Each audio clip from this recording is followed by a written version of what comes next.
Practice 6.2, the surface area of a wedge touching a box. Please read this question, pause and try it. Let's have a look at this. We begin by drawing a net of this shape.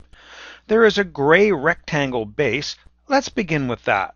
I'll put a rectangle down and look on the 3D object to get the dimensions or measurements. It's 12 centimeters long by 6 centimeters wide. If I take the yellow slope and flop it down, then I get another rectangle that is 10 centimeters, also by 6. So let's color those in to keep track of them. Moving to the left side, dropping the far side down, the one in rows, we get a third rectangle. This one is 8 centimeters long. And then what wraps all the way around to the top, the red rectangle, 7 centimeters, and all of these rectangles are 6. We only have two faces left. We've got the sides of this wedge touching a box.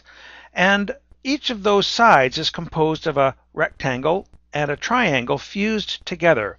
We'll need to have a look at this carefully. They have a height of 8 centimeters. So I'll mark that there on the net and even show that it's equal to the rose-colored rectangle because they have to fold up together. Then I'll march along the top 7 centimeters and then change direction and head back down to the gray rectangle, and that's 10 centimeters long. Again, it has to be so that it can fold together to form the original 3D object. I'll just draw in the other side while I'm here, and we'll finish off all of the outside of the net.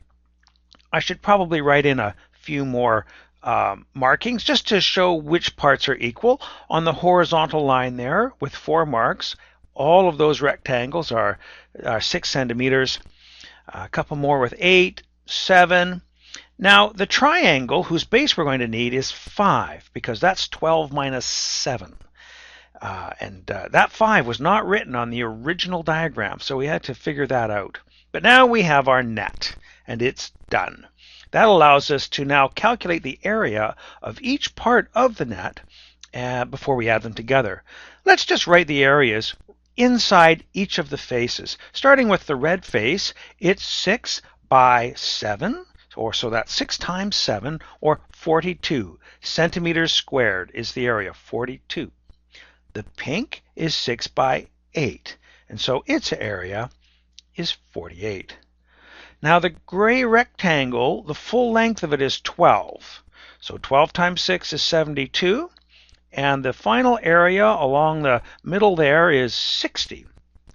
The rectangle that forms the wall is 8 by 7, which is 56, and the triangular base is triangle is 1/2 times the base, which is 5, times the height, 8, and that gives us 20.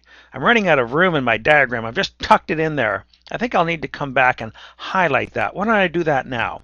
These are the areas highlighted on the main line across the middle and also the walls, 56 and 20. So now we can find the surface area simply by adding them all up. Here they go. We need the 42 and the 48, the 72 rectangular base, and the 60. Adding in the walls, we need 2 times the rectangle because there's 2 56s, and also 2 times 20. And my calculator gives that to be 374 centimeters squared. And that is the surface area of the wedge touching the box. Thank you.